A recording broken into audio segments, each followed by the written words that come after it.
Namaskara and welcome to BIC Talks, a podcast brought to you by Bangalore International Centre, where we present conversations that move, inform, and encourage discourse.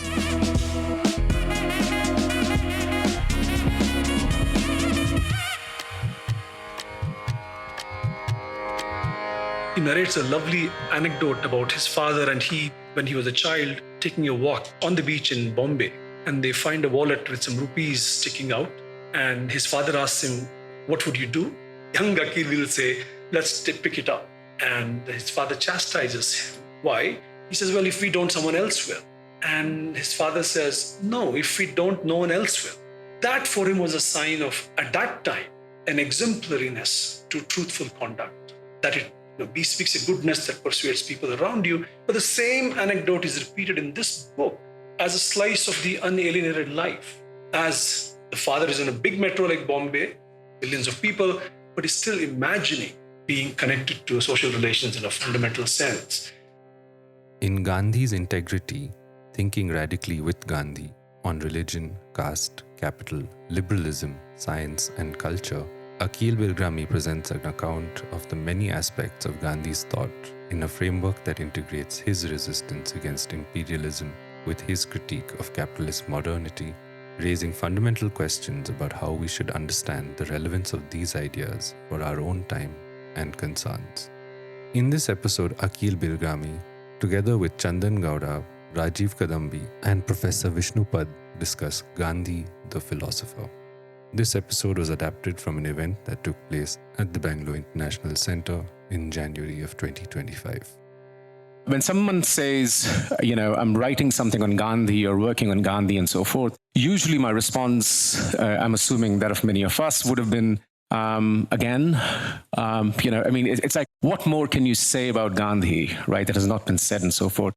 So about 10 years ago, I used to work in Azim Prem University till the last 2 years now. About 10 years ago, we called Professor Uday Mehta to give a talk. He was working on Gandhi at that point in time. I'd not read his stuff on Gandhi. His writing on Gandhi, really took me into Gandhi. And I've been reading his text, teaching his text and so forth, and including Professor Bilgrami's, very well-known essay, which first came out in EPW, if I recall correctly, on Gandhi.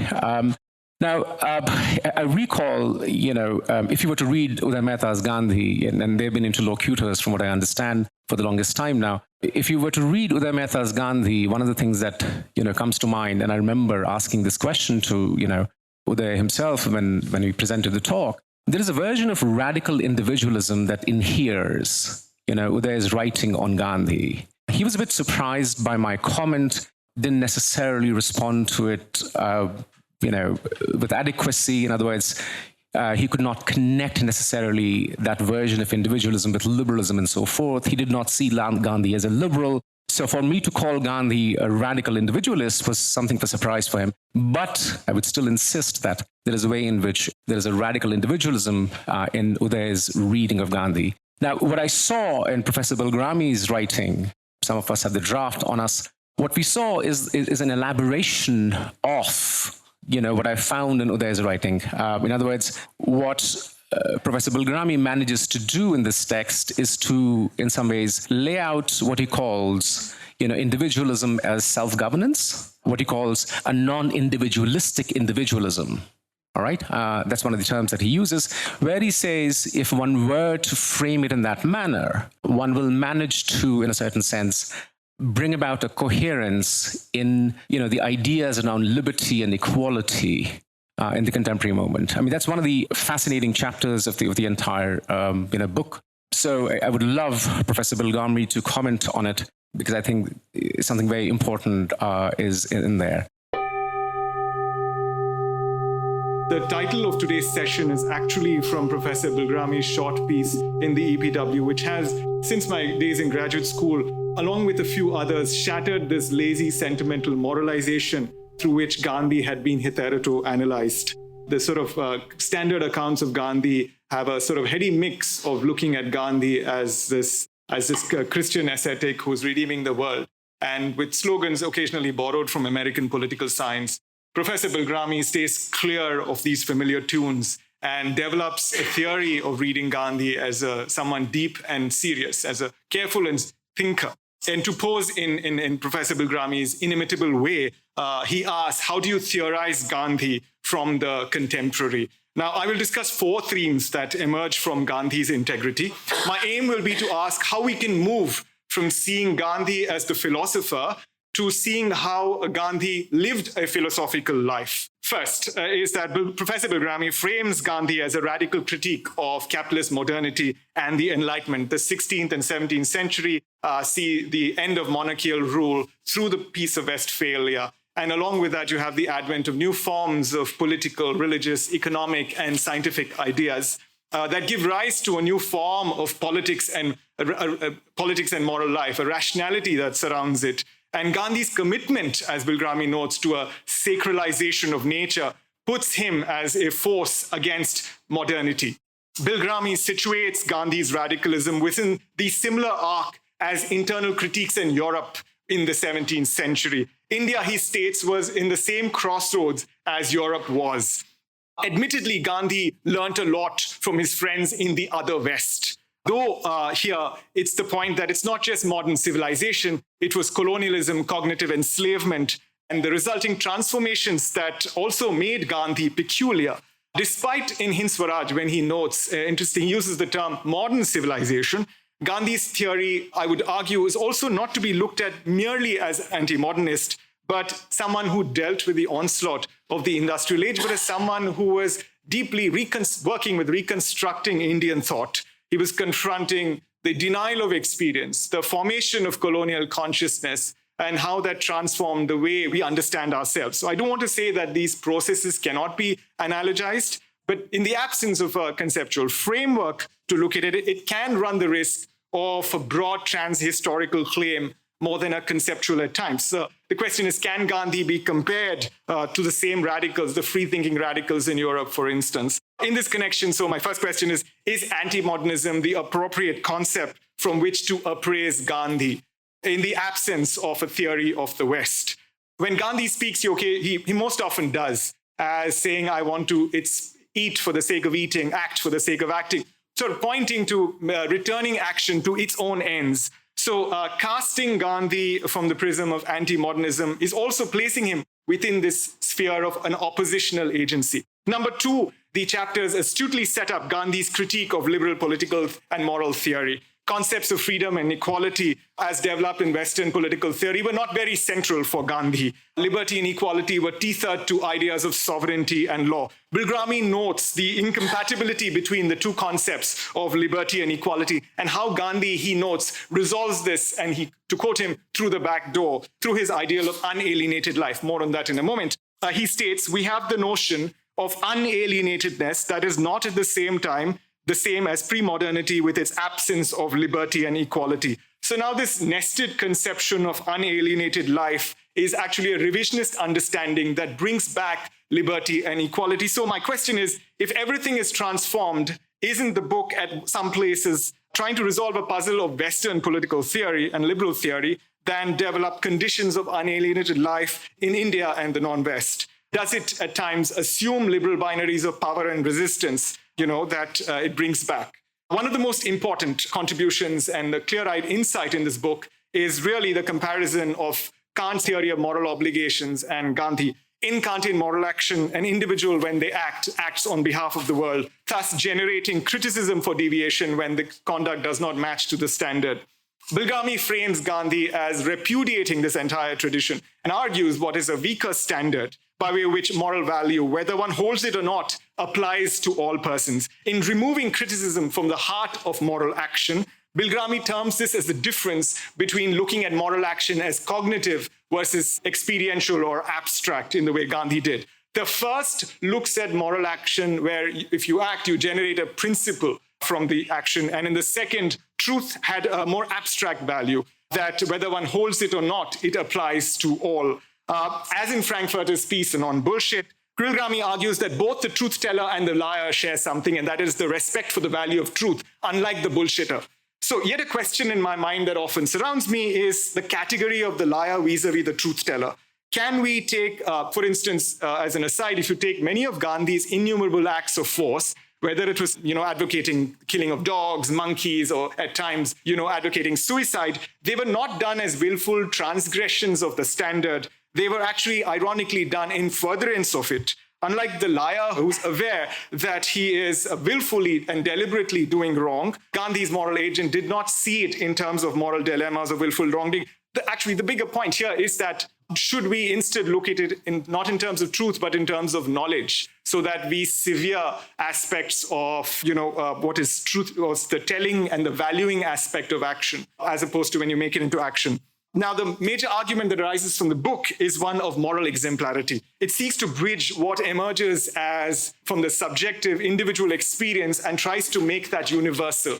Bilgrami sees that a moral individual sets an example, and in one of his earlier works, he looks at it in terms of being visible and this larger public uptake of the action. And here is where I feel at times, perhaps, the social aspect of this form of action could be fleshed further. Otherwise, it leaves it as a form of demonstration rather than how I propose that you look at it in terms of a practitioner community where the criteria is measurable by the standard of performance within the community. What this way of looking at it does is it goes beyond the binary or the dialectic of the individual and the universal, and it also includes those who have inside knowledge. Third is one of the most incisive accounts of the book is the diagnosis, the problem of alienation that Gandhi shared with Marx.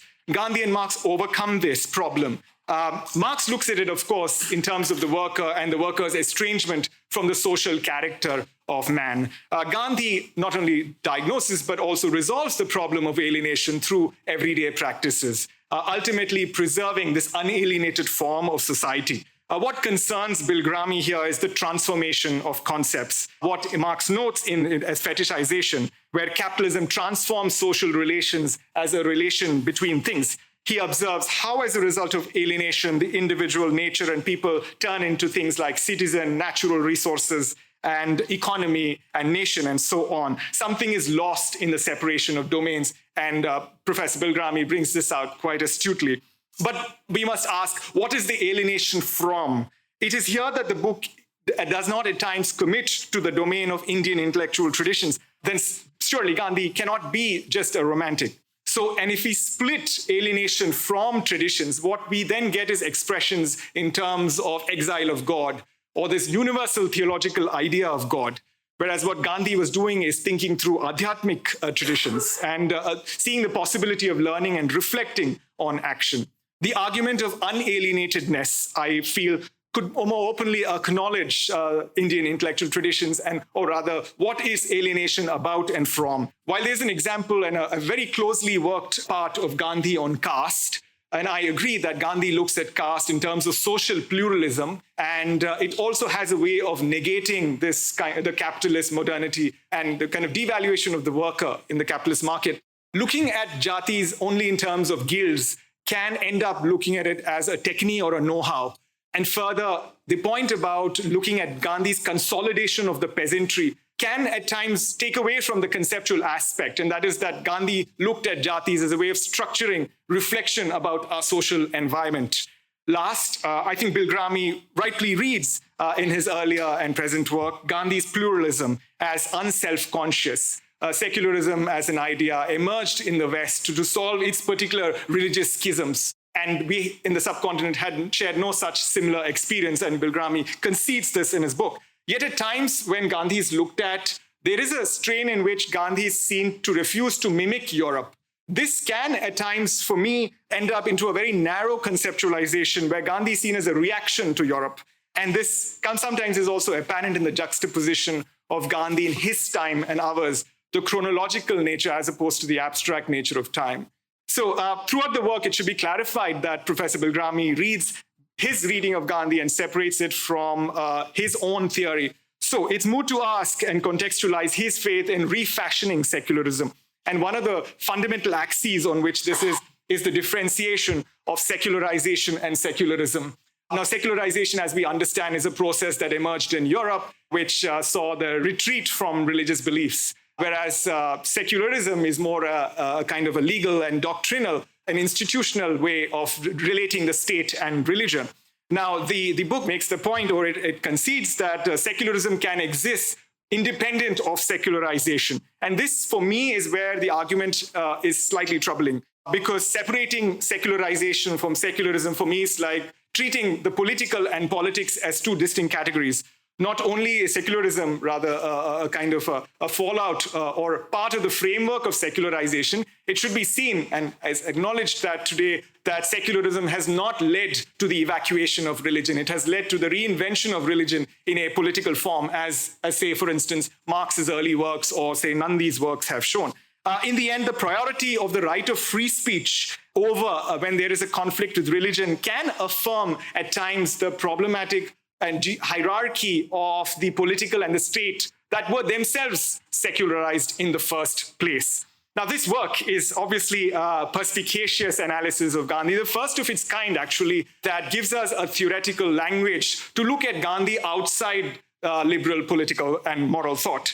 It astutely diagnoses the problem of alienation and how that leads to conditions of violence, both cognitive and otherwise. When Gandhi said that he struggled at times to express the deepest thoughts in his mind, hidden from language, he sought to capture the complex nature of ethical action.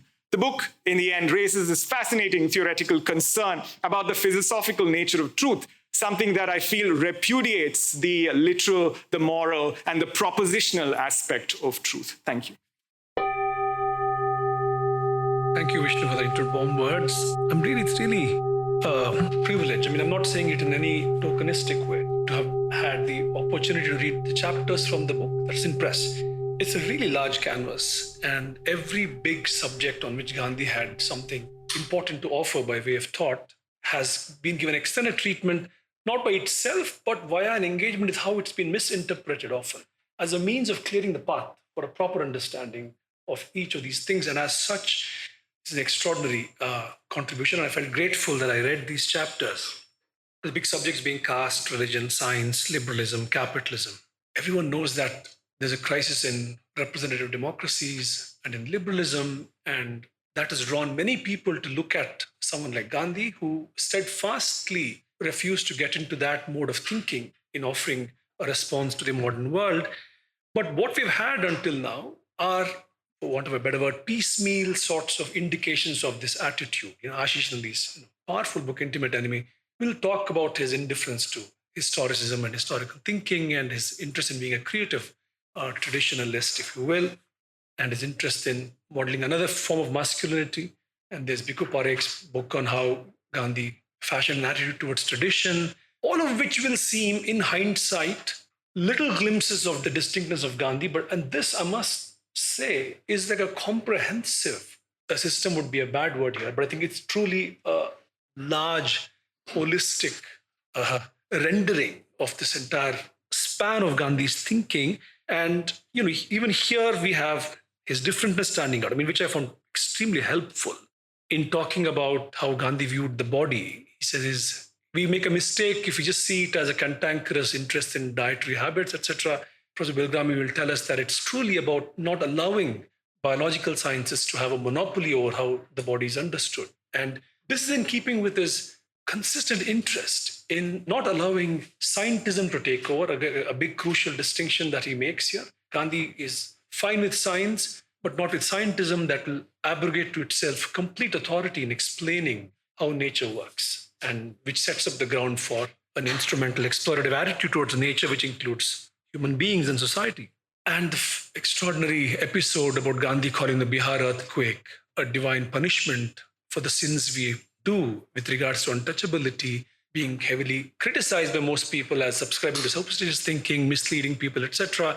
Akeel will tell us that it's really to be seen as metaphor, as Gandhi himself insisted it be seen as a metaphor, and a metaphor that could be understood completely on its own as a metaphor by the people who heard it. And we make a mistake in trying to see it literally and then dismissing it as superstition, etc. All of these are parts of a larger concern, as Rajeev also tried to tell us just now, to offer a foundational clarity. And that's what I felt most grateful for. At the bottom, Gandhi is committed to what Professor Bilgrami says, an unalienated life. And this is completely separate from how Marx has introduced us to the topic of alienation. But this is, he illustrates it with a somewhat a physical example. If someone driving a car, when you're driving a car, it's just not you, it's also the car that you have in mind, a larger sense of what must be done to be driving properly. So an action that is, that is explicitly aware of happening amidst others. And this is not being taken, as he insists again and again, from a neutral standpoint. This becomes social theory. It's not about judging how others might also act in similar situations, but acting in ways that bespeak a goodness, sometimes not even specifying what that goodness is and leaving its mysteriousness there. So, by doing this, what he does is, in liberalism, liberty and equality are given an unexamined centrality, and everyone knows what the problems are. If you're free to possess properties of disproportionate amounts, and if you're free to evaluate talents differently, another source of accumulation of inequality, and then you want to have equality at all costs without regard to community conditions, then you've set up an explosive situation, and we have a model of communism to manage this impossible crisis, or a model of a welfare state if you want, but something like that seems to suggest itself as the best way to proceed in reconciling the tensions of these values. But what Gandhi does through Akeel's reading of Gandhi is to say, let's not talk about liberty and equality first. We'll talk about the value of an unalienated life. Once we're clear about why it's important to be in the world as if one is part of a community, again, a word that has been often simplified, but being in part of social relations in a thick sense, where the presumption that if I do it, what if others don't follow suit? Those sorts of tensions don't exist. You're acting as if everyone would act similarly, or let's act as if everyone would act similarly. Again, Rajeev has given you a glimpse of the analytical subcomponents of each of these arguments, and you have to go to the book. Otherwise, we'd have to use PowerPoints here to get a good sense of what the complexity of the argument is. But it's truly a very special way of recovering Gandhian thought, and then saying, now, once you have a commitment to the value of unalienated life, the idea of liberty gets transformed, as does the idea of equality. Liberty then becomes not one of insisting on having one's way however one wants it within the rule of law, as much as you're seeking your individual autonomy within constraint, if not constraint is a bad word, but within an awareness of others are also part of this exercise. And there's a way, it's a very subtle way. It's not codified law as much as a contextually driven awareness, ethical awareness. And equality, he's not, he'll say, of course, equality is an important ideal, and we need to do what one needs to do to achieve it through the state, through the non-state, if you will. But if you think of that as an after acceptance of these other viewpoints, you will be thinking about it differently. The question I had for Akeel in this context is this awareness of others, this ethical awareness of others, how does it approximate to the idea of duty that Gandhi says? True civilizations point to the path of duty, dharma. Has it thinned it down, or has it given it a different sort of a spin? I was just wondering how you considered that relationship. And the other question I had for you in this regard is, he will declare straight away that he's not a Gandhi Bhakt. There are parts of Gandhi that are quite perverse and quite extremely stated, etc. So he won't endorse the model of asceticism which Gandhi endorsed straightforwardly. I was wondering if you could share with us some sense of how you went about recovering Gandhian thought. What did you feel like leaving out? What did you feel like retaining in this? Like asceticism is something that you don't quite endorse. Your styles of moving in this Gandhi archive, if you will. And there's an extraordinary, tantalizing claim that he makes, that Gandhi's thought and work emerged at a time when there was unself-conscious pluralism in India. And so secularism as an idea couldn't have occurred to him at that time, leave alone multiculturalism that comes after. And Akeel will give us a glimpse of how secularism emerged in a Europe where nation-state building meant minorities being mistreated, and then on religious grounds, Jews, Protestant, Catholics in different contexts. So you needed a state that had to actively take this into cognizance. And then the migration context post-Second World War makes multiculturalism something to think about for the Western states. India wasn't confronted with these realities, so Gandhi didn't think about these things, didn't have to think about them. But here is the thing.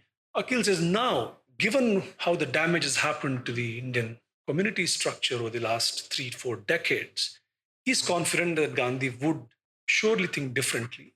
He would endorse secularism, and let's not push ourselves to imagine what Gandhi would have surely done or not done, because Gandhi was an extraordinarily context-driven mind and contingency mattered a lot. So the responses can't be preempted from us or imagined. But even so, I wondered if you had some thoughts on what he might still value, even in a changed context. The way he thought of multiculturalism, if you want to use that anachronistic word for that time, that communities should live not as discrete entities, but as a samasa. They come together and a higher identity emerges from that living together. Or the idea that sadbhavana is what must characterize people living together, heart unity, and not just about respecting and tolerating each other, etc.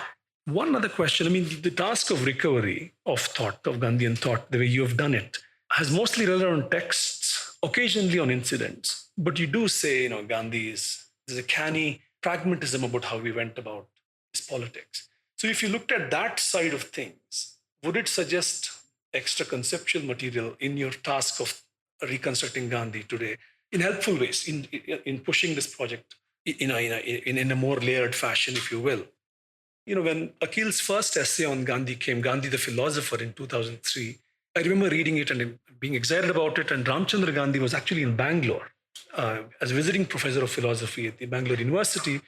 I told him I'd read it. He said, "What's it about?" And I tried to recount it for him in short ways. And I said, he's arguing that there is no categorical imperative in Gandhian thought. His immediate response was that, well, he's categorically imperative about nonviolence. I just thought I'd place this question here on his behalf and see what you have to say. You do say nonviolence is undefinable as an idea, but it exists. Two more quick questions. There's a lovely line he says out of exasperation, I would imagine, against these irresponsible or careless critics of Gandhi. Be right about what you think is wrong. And this effort is in trying to be absolutely careful about when you disagree, know what you're disagreeing with. So for me, that was a lovely way of declaring that this is just not a scholastic exercise, that he does actually care when he says radical possibilities, that it does push a certain kind of politics in the present. So, and hope is very much part of this. It is not at all positioning itself as just an academic argument that will find an academic discussion alone. So I was wondering if the kind of faith you place in Gandhian thought today, if you could say a little more about what this exercise meant for you in an existential sense. Very last comment is, in that article I mentioned, the 2003 article, Gandhi the Philosopher, he narrates a lovely anecdote about his father and he, when he was a child, taking a walk on the beach in Bombay, and they find a wallet with some rupees sticking out. And his father asks him, "What would you do?"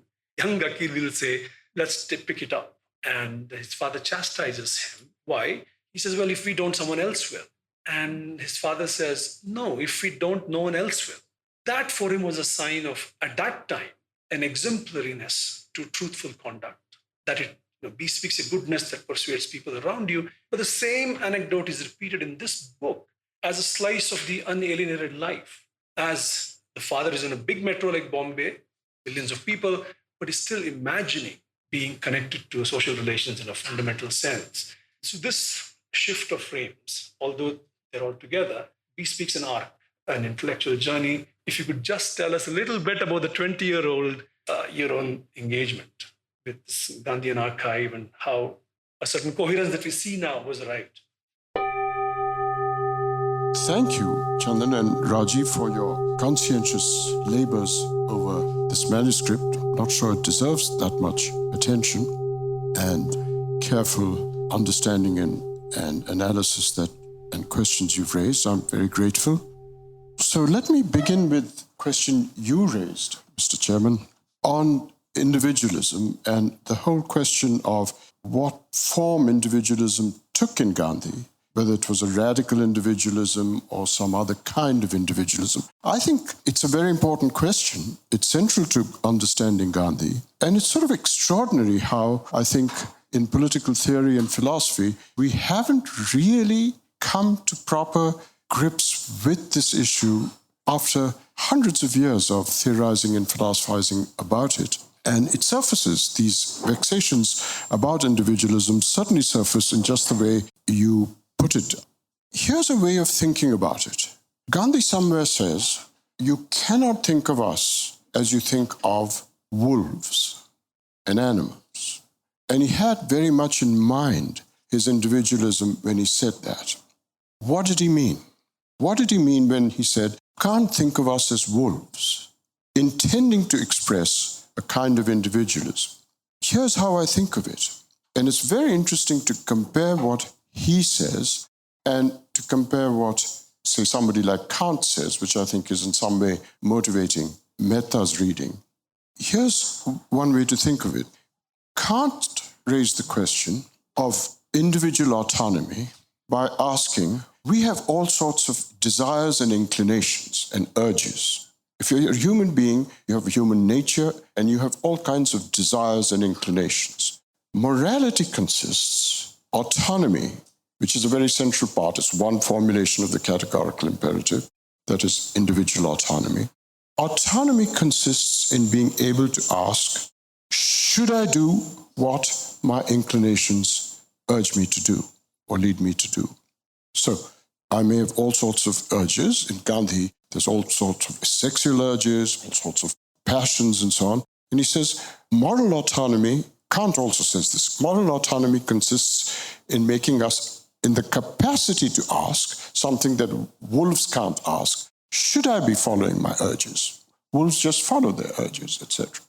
Now, Gandhi adds to this. So the brahmacharya stuff is partly about asking about inclinations. But Gandhi has a much more general way of raising this individualistic question. So it's an individual autonomy. I can ask questions that go against my nature, and that's where moral comes up. Moral autonomy comes up, because morals is defined by contrast with our, as it were, passional natures, which is how you are.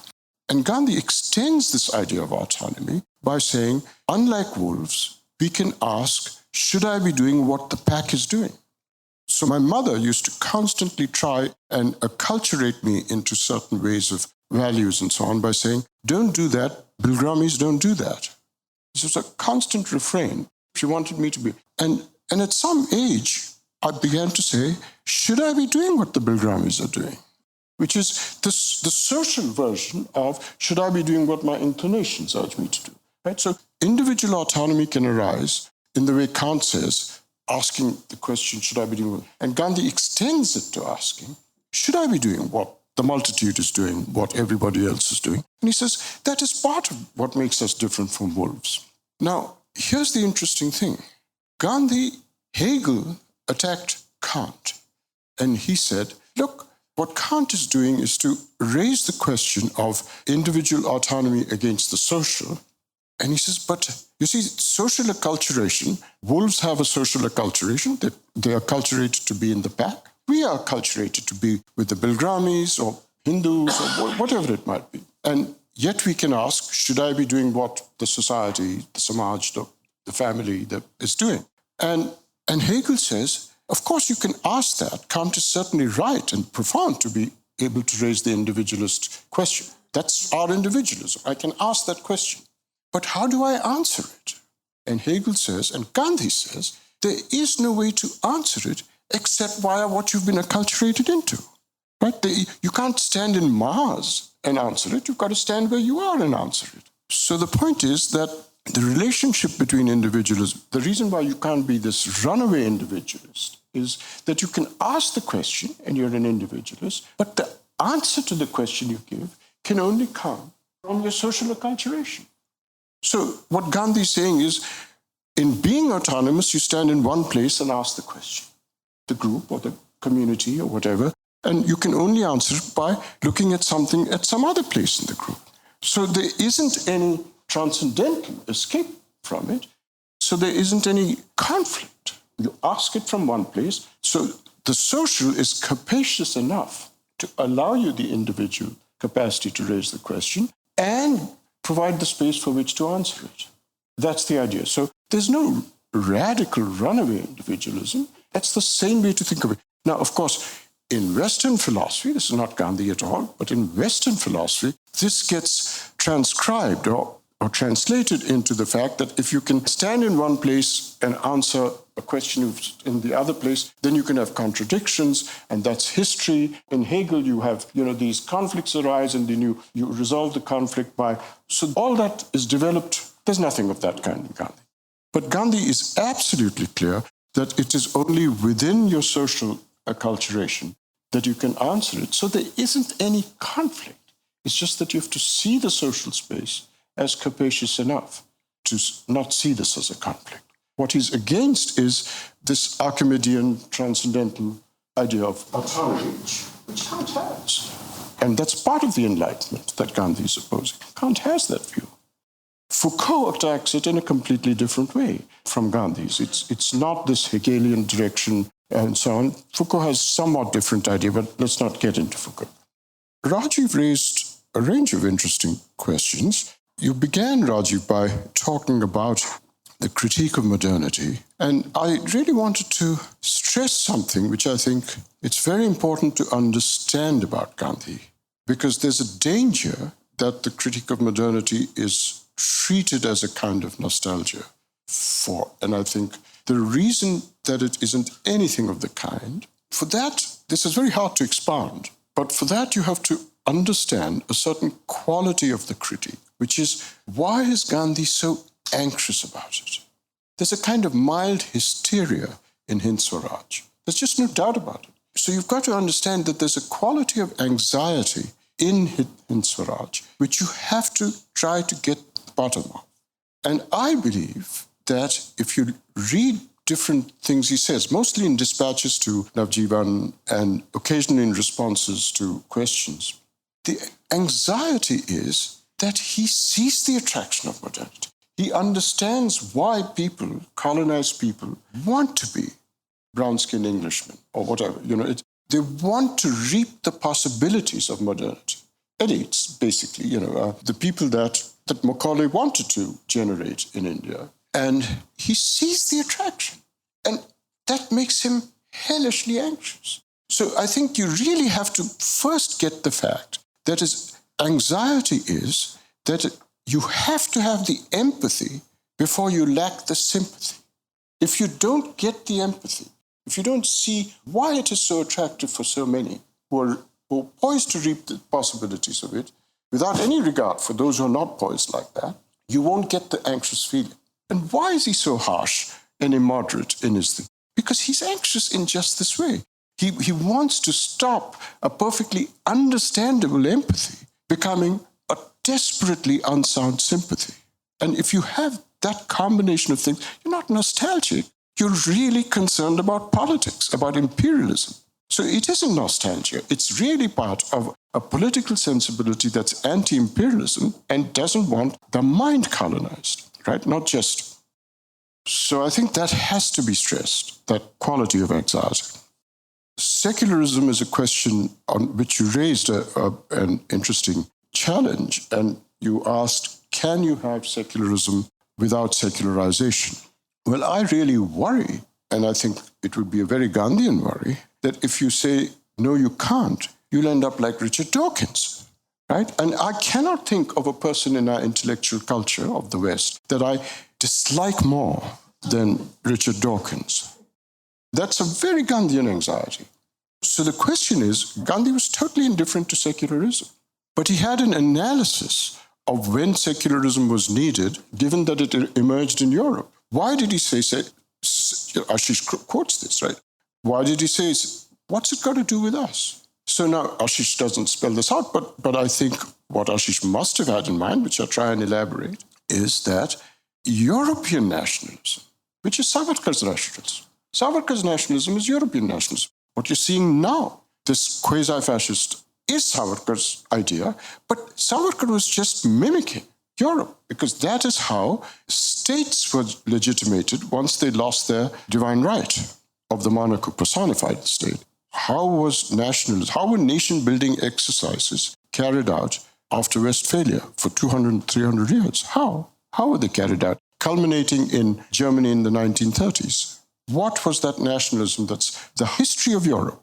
And Gandhi points out it was generated by finding an external enemy, hating it, Jews, the Irish, just standard Protestants in Catholic countries, Catholics in hating the external enemy and saying the nation is ours, not theirs. So he says that's nationalism. It gave rise to very often religious majoritarianism, because the nation is ours, not theirs, of Protestants and Catholics. And he said secularism then slowly emerged in this post-Westphalian development of nationalism to cure the damage of this nationalism, which led to religious conflicts, because the minority religions reacted to the majoritarianism, and you got religious conflict, and secularism came along to say, let's keep religion out of politics. And now Gandhi said, we've never had that nationalism. Our nationalism is anti-imperialism. And the anti-imperialism, the Muslims are involved in. What was the Khilafat movement? It was involving the Muslims. So he said, everybody's involved in our nationalism. What is this? None of these nation-building exercises that after Westphalia are present here. So secularism is there to repair a damage. That damage hasn't occurred here because the damage owes to European nationalism. That's not our nationalism. So secularism was speaking to crisis of Europe. And he says, we've never had that crisis. Now, if that's the argument, my claim in the book is, if that's the argument, then that argument obliges you to be a secularist now, because we have gone down Europe's path, certainly since 2014, but it was slowly emerging ever since the late 80s for reason. And I think it's bad history to think that what really started, I believe, in the 80s started in the 1920s, which most people think, well, you had the Mahabite element in the Congress, you had Muslim fundamentalists and so on. So it all started. In fact, some people say the Khilafat movement is responsible for Muslim fundamentalism, which is total bakwas. But still, anyway, because it's one of the most progressive movements that ever happened in this country. So now, what I feel is, if you understand Gandhi's argument, then Gandhi, in order to be consistent were he alive, would have to say it's relevant today. Because we've taken on Europe, right? We've taken on the European paradigm now. But you see, what you raise at the end, which very interestingly about the pragmatism in Gandhi, the pragmatism was forced on Gandhi. It was forced on Gandhi on issues of caste. Ambedkar was admirably skillfully using the concessions the British Crown made to constitutional self-rule ever since the early 20s, late teens and early 20s. And Ambedkar began to very skillfully use it over the 20s and 30s. And Gandhi couldn't ignore it. The pragmatism consists in the fact that even though he had totally different ideas of state, it was not the liberal state. He didn't want a parliament. He didn't want constitutions. He was against all that. But he was stuck with it. He was part of a party that was gearing itself to acquire statehood, a statehood that was emerging from constitutional concessions that the British were granting the Indian people, and people like Ambedkar and others were exploiting, knowing that the party is going to acquire statehood. And Gandhi said, and that's why I give the example of Lenin's idea of a Janus phase, he was stuck with both. He had his own deep, visionary, profound ideas of a non-violent state. And yes, non-violence is a categorical imperative because it extends from everything to not killing animals, to not having a state of that kind, to not having liberalism, to not having... And so it is categorical in the sense that its reach is everywhere. And so the way I think of it is that the pragmatism consists in the fact that he's got his profound visionary ideas and he's stuck with this. And what I find sort of irritating about people like Ranjit Guha, I admire them both very much, but Ranjit Guha and Partha Chatterjee, if you read Partha's chapter in the Derivative Discourse books, he expounds Gandhi's ideas and then he sees him as complicit in something. But the complicity is just this pragmatism you're talking about. What can the man do? Right? He's got people like... He can't ignore Ambedkar, and he could have withdrawn. But unlike what Mehta and all claim to have gotten from me, which I disavow as an influence, which is that he didn't have a politics and so on and so forth, he didn't have a liberal politics. That's all I said. And so he was stuck. The pragmatism was just simply that he was in an ambivalent position and he was not going to escape and retreat. And he had visionary ideas, and his visionary ideas were that he had a completely different idea of the state. So instead of saying fairly and sympathetically that Gandhi was in this ambivalent position, he had to be both pragmatist and visionary, Chatterjee and Guha declare that he was complicit with this. And it's just not fair. A recent essay I read by Professor Ngole talks about the illocutionary and the perlocutionary. Well, you've got to keep these things separate. What is effected and what is intended is, and if you look at the effects, it's not his doing. It's what He was belonged to a party which was going that way, and he was very unhappy about it, but he had to deal with these things. So I think that pragmatism is simply to be understood in terms of ambivalences rather than call him a shrewd politician. What is that? I mean, you have to read the situation in which he is and not use labels like shrewd politician and so on, because that's your doing. About the asceticism, I do want to say one thing. There's a very interesting about the brahmacharya in particular. See, it's got to do with Gandhi's views on patience. Here's how he talks of patience, and I'll bring in the brahmachari later. Gandhi thought violent action was a symptom of a quality he thought should not exist in individuals, it should not exist in collectives in politics, and that is impatience. What did he mean? So he just said, violence is a symptom of our impatience. So he really thought you need movements, you've got to wait for movements to have their effects, and he worked. And you can't just jump the gun in the movement, jump the gun literally, as it were. A lot of people wrote to him saying, when things are utterly desperate, how can you insist on nonviolence being the one truth that you think exists in all religions and all duty and so on? How can you insist on it if you're really desperate? And he says something very interesting. He says in response, violence is impatience in action. Feeling desperate is impatience internally in the mind, in the heart. Okay, so violence is impatience in action. Challenge from the interlocutor. Well, if it's impatience, how can you blame people for that impatience if they're absolutely desperately suffering, right? Oppressed. And he says this desperate stuff, desperation, is just the same thing inside. And he says never in an individual's life is desperation of that kind more present than in sexual urges. You get desperate, he says, in sexual urges. He says, you can't really avoid the impatience in action unless you have control all the way from the inner. So it's a very fascinating thing that he's got this whole picture of restraint, constraint, which is completely political in motivation, impatience in action. So I think you have to add that to the other things that I've mentioned. You have been listening to BIC Talks by Bangalore International Centre. If you like what you heard, do follow us on social media. Keep up with our programming by signing up for our mailer on the website or leave us a review or rating on Apple Podcasts or iTunes. The crew that makes these podcasts possible is Gaurav Krishna and Ishan Gupta on sound supervision and production, with support from S. Sarunaraj and Raghu Tenkaila. Artwork is designed by Chandni Venkataraman of Crisscross Design Studio. Don't forget to subscribe to our channel on your favorite podcast platform.